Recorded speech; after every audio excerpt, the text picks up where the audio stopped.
You ask Tiger to calculate. This deals with linear inequalities with one unknown. The final result is y greater than 26. Let's solve it step by step.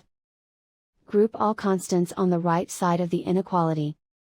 Subtract 12 from both sides.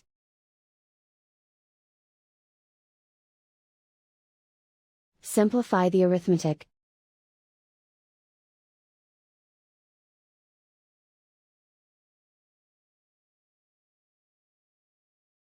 Isolate the y. Multiply both sides by 2.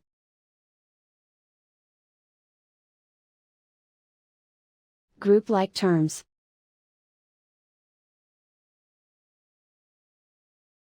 Multiply the coefficients.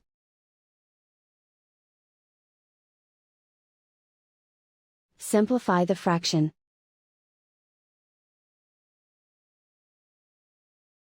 Simplify the arithmetic.